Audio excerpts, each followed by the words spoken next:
കൃഷ്ണ ഗുരുവായൂരപ്പ ശരണം. ഗുരുവായൂരപ്പൻ്റെ ഉച്ചപൂജ കഴിഞ്ഞു, കളഭാലങ്കാരം കഴിഞ്ഞു, നട തുറന്നു കേട്ടോ.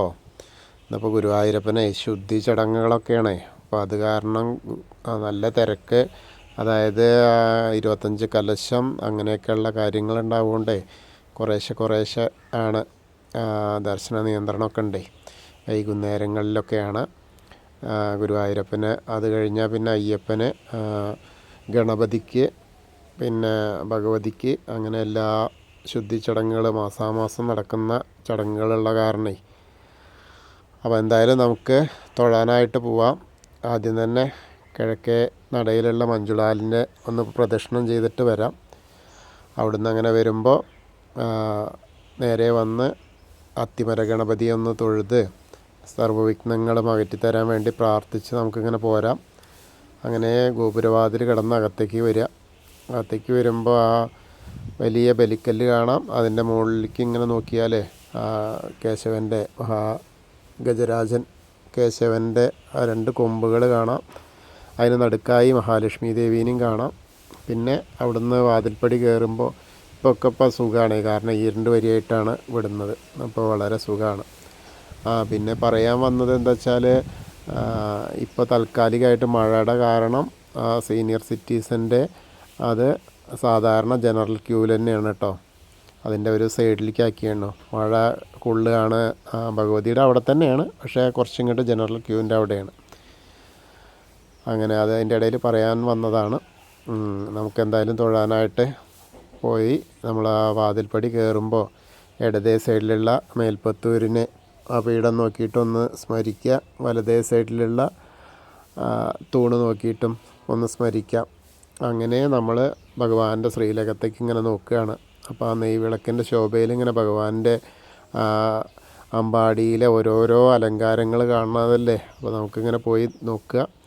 അങ്ങനെ നോക്കുമ്പോൾ കാലിങ്ങനെ പിണച്ചു വെച്ചത് കാണാണ്ട്, കാൽവളകൾ കാണാണ്ട്, അങ്ങനെ പട്ടിങ്ങനെ ഞൊറിഞ്ഞു കൊടുത്തിട്ട് ഇങ്ങനെ നോക്കി വരുമ്പോൾ വലത്തെ കയ്യിലൊരു പൊന്നോടക്കുഴൽ ഇങ്ങനെ പിടിച്ചിട്ടേ ഉള്ളൂ.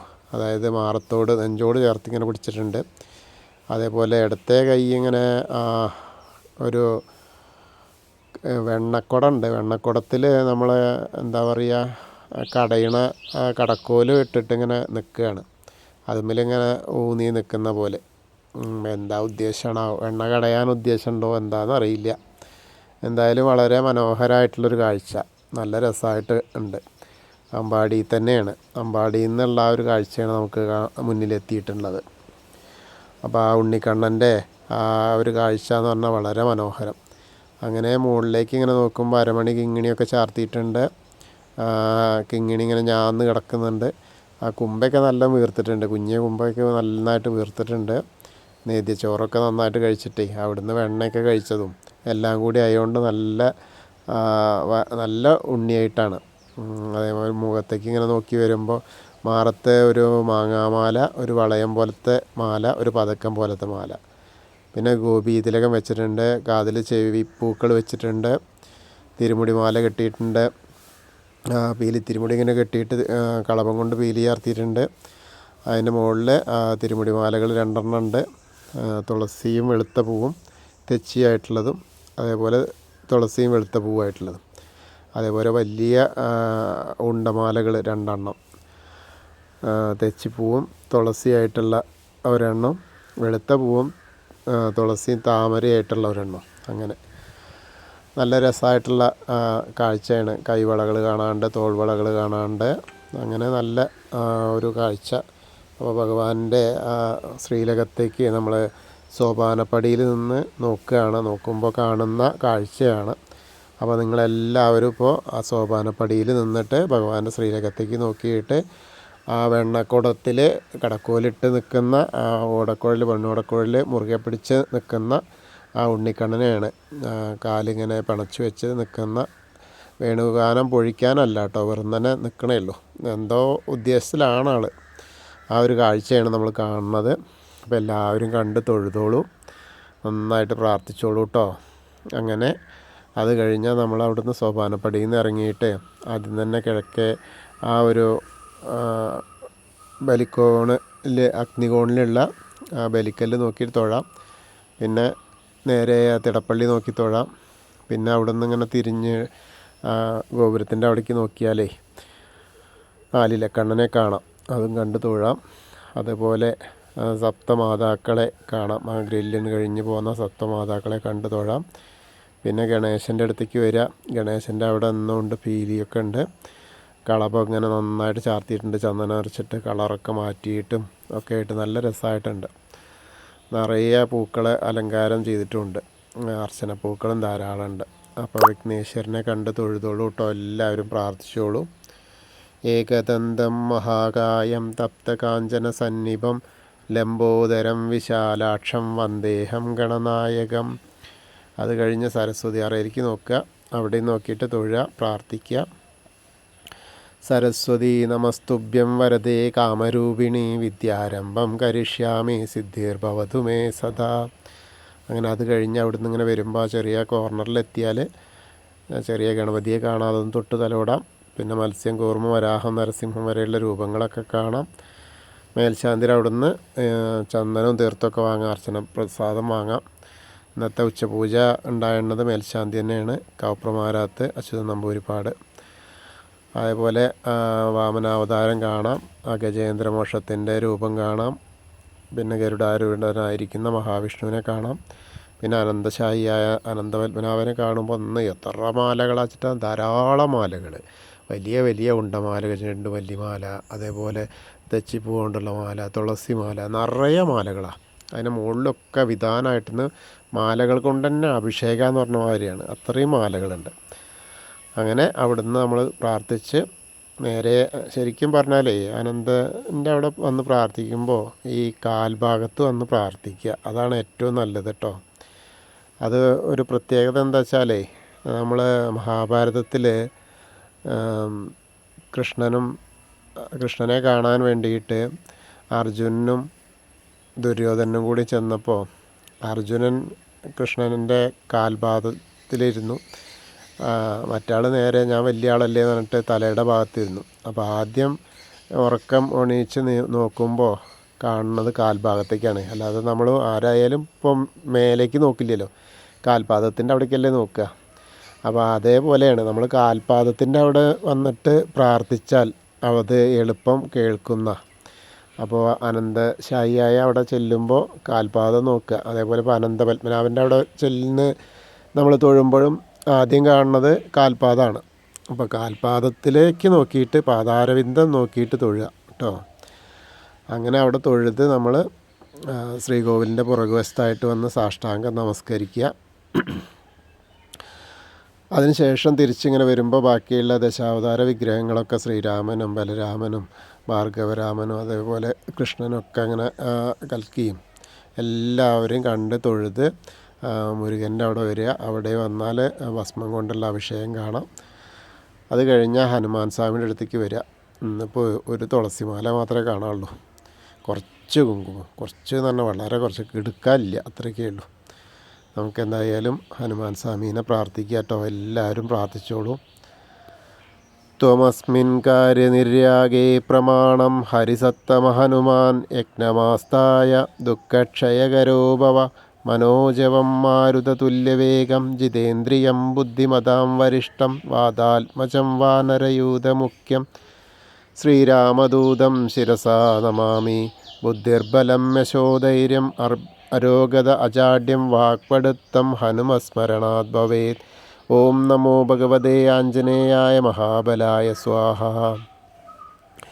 ഹനുമാൻ സ്വാമിയെ കണ്ട് തൊഴുത് അവിടുന്ന് വരുമ്പോൾ ബാക്കിയുള്ള രാധാകൃഷ്ണ വിഗ്രഹം അതേപോലെ കാളിയമർദ്ദന രൂപം വെണ്ണക്കണ്ണൻ്റെ രൂപമൊക്കെ കണ്ട് തൊഴാം. ഓവിൻ്റെ അവിടെ വന്ന് പ്രാർത്ഥിക്കുക. അതിനുശേഷം നേരെ കുറച്ച് പടിഞ്ഞാട്ട് മാറിയാൽ താമരക്കണ്ണനെ, കൽപ്പവൃക്ഷത്തിൻ്റെ ചുവട്ടിലിരിക്കുന്ന താമരക്കണ്ണനെ കണ്ട് തൊഴാം. പിന്നീട് നമ്മൾ കാണുന്നത്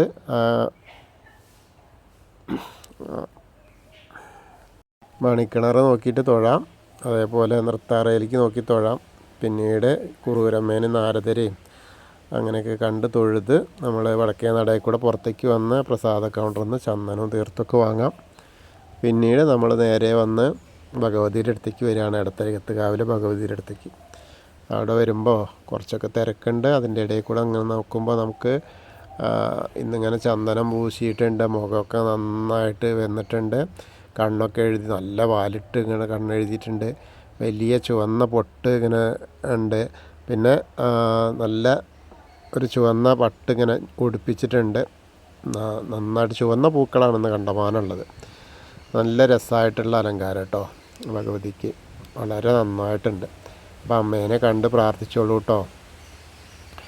സർവമംഗളമാംഗല്യേ ശിവേ സർവാർത്ഥസാധികേ ശരണ്യേ ത്രയംബകേ ഗൗരി നാരായണി നമസ്തുതേ. അത് കഴിഞ്ഞ് നമ്മളിങ്ങനെ വരുമ്പോൾ ആ കോർണറിലെത്തിയിട്ട് തിരിഞ്ഞ് നിൽക്കുക. എന്നിട്ട് മമ്മിയൂരപ്പനെ പ്രാർത്ഥിക്കുക. നമശിവായ നമശിവായ നമശിവായ എന്നുള്ള പഞ്ചാക്ഷരി മന്ത്രം ചൊല്ലിയിട്ട് മമ്മിയൂരപ്പനെ പ്രാർത്ഥിക്കുക. അങ്ങനെ അത് കഴിഞ്ഞാൽ നമ്മളങ്ങനെ വീണ്ടും ആ കൊടിമരത്തിൻ്റെ അവിടെ വരിക.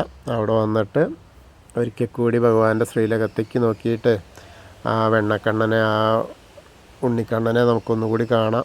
അങ്ങനെ കണ്ട് നമസ്കരിച്ച് അവിടുന്ന് വരുമ്പോൾ കൂത്തമ്പലത്തിൻ്റെ അവിടെ വരിക. അവിടെയും പോയിട്ടൊന്ന് നമസ്കരിക്കുക. പിന്നെ അയ്യപ്പസ്വാമിയുടെ അടുത്തേക്ക് വരിക.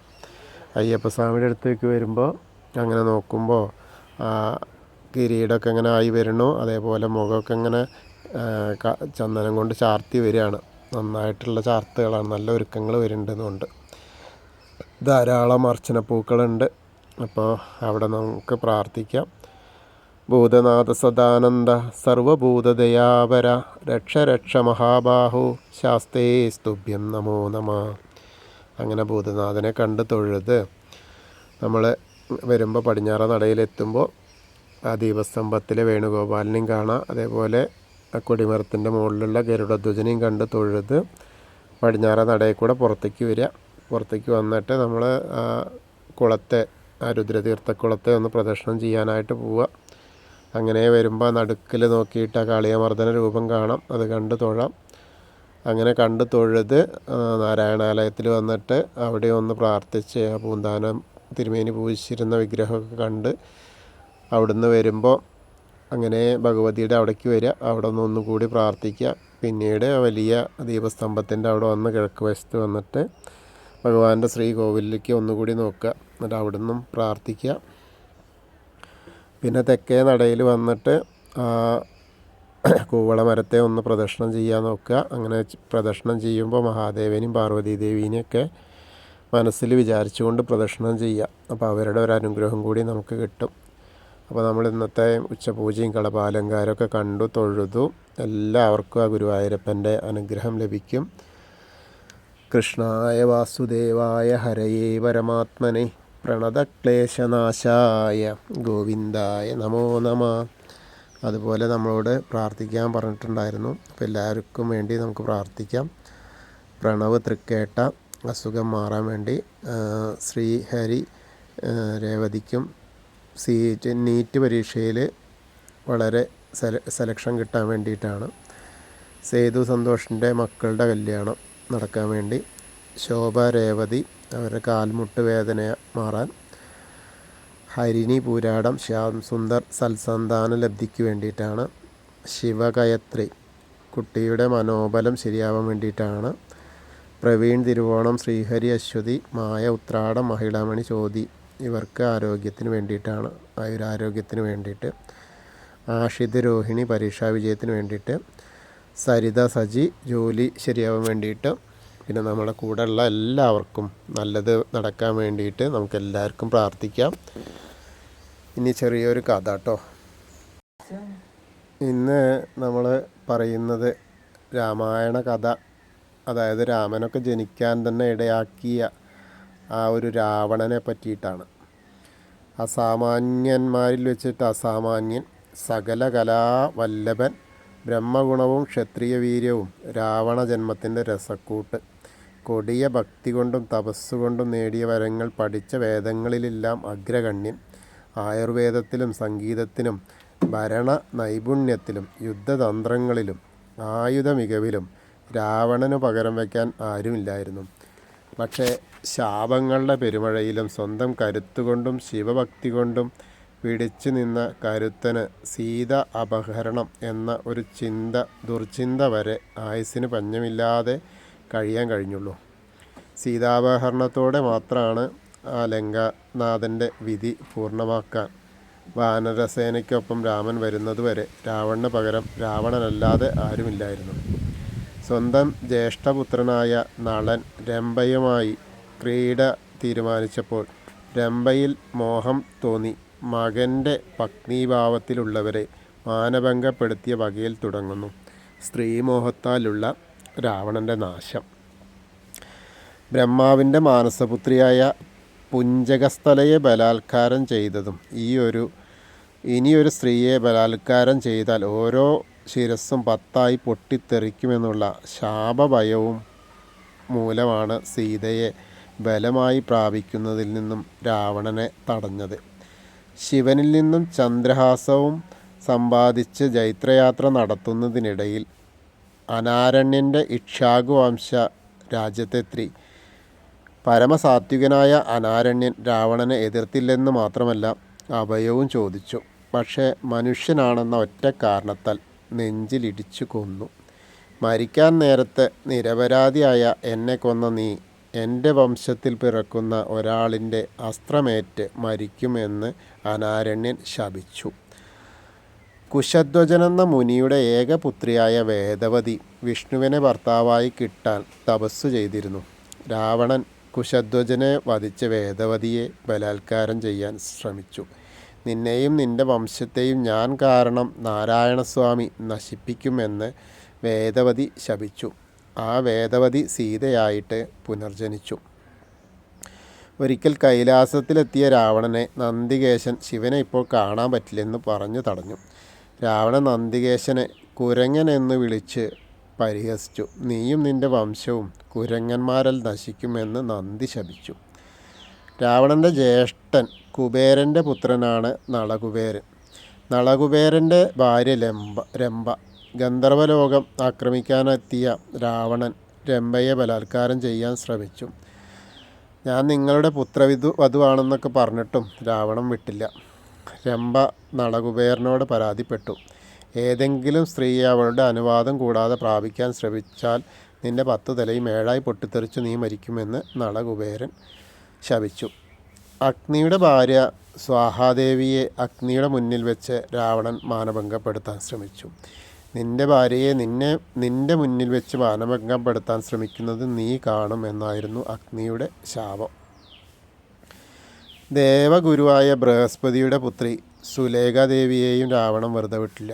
കാമബാണമേറ്റു മരിക്കുന്ന നീ രാമബാണമേറ്റു മരിക്കും എന്ന് ബൃഹസ്പതി ശപിച്ചു.